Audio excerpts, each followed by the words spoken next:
India has been a nursery of terrorism for decades. The roots of terrorism in India are deep and complex, and they stem from political, social, and economic grievances. Terrorist organizations in India have evolved over time, and their methods of operation have become increasingly sophisticated. They use a variety of tactics to finance their activities, including corruption, drugs, human trafficking, and economic crimes, under state sponsorship.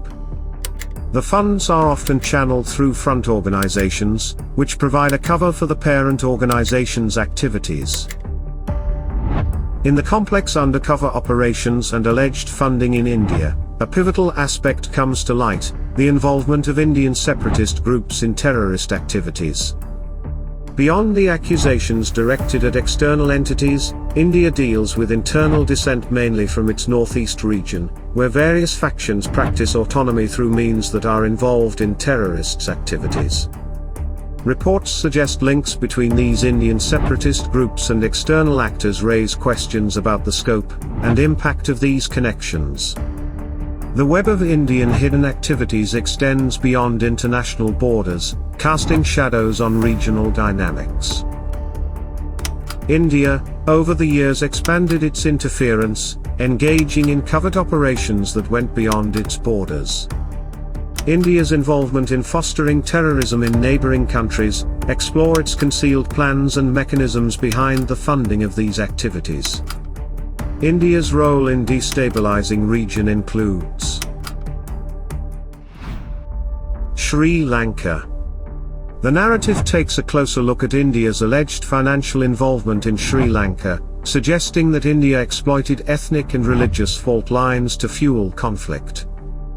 The financial support for terrorist groups like the LTTE, a militant organization that operates in Sri Lanka, include the provision of weapons and diplomatic backing, highlights the monetary aspect of Indian interventions in the region. Nepal and Bhutan. India's alleged financial interference in Nepal's internal politics, from political polarization to supporting armed insurrections. The Maoist insurgency is presented as a tool influenced and funded by India to increase its economic influence in Nepal.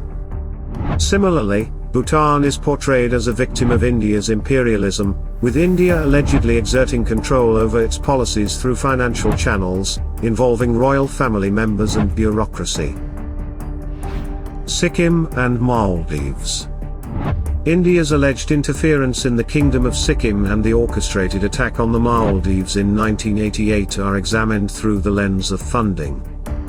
The financing of political unrest in Sikkim, leading to its annexation, raises questions about the financial mechanisms employed by India. Similarly, the Maldives incident, where Indian-trained Tamil militants were allegedly funded, unveils the economic aspects of showcasing Indian illegal involvement in the region. Pakistan.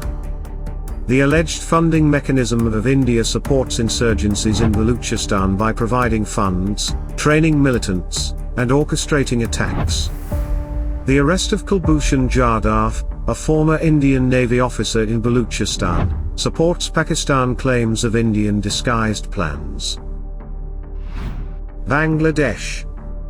The financial dimension of India's historical interventions, including its role in the disintegration of East Pakistan in 1971 and subsequent interference in Bangladesh.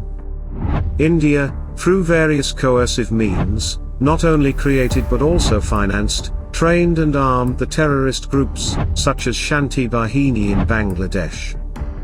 The alleged financial support for political manipulation, psychological warfare, and insurgent groups underscores the economic leverage India have exerted over its neighbors. India's involvement in fostering terrorism, emphasizing the financial support provided by it. Today, India is alleged to have exploited socio-religious fault lines in neighboring countries, nurturing insurgencies, and sponsoring terrorism. The warning is clear: without measures to curb India's illicit financial activities, regional peace and stability will remain elusive. It becomes evident that India's terrorist activities further increase under the current political leadership of Bharatiya Janata Party, BJP, political offshoot of RSS, a terrorist outfit.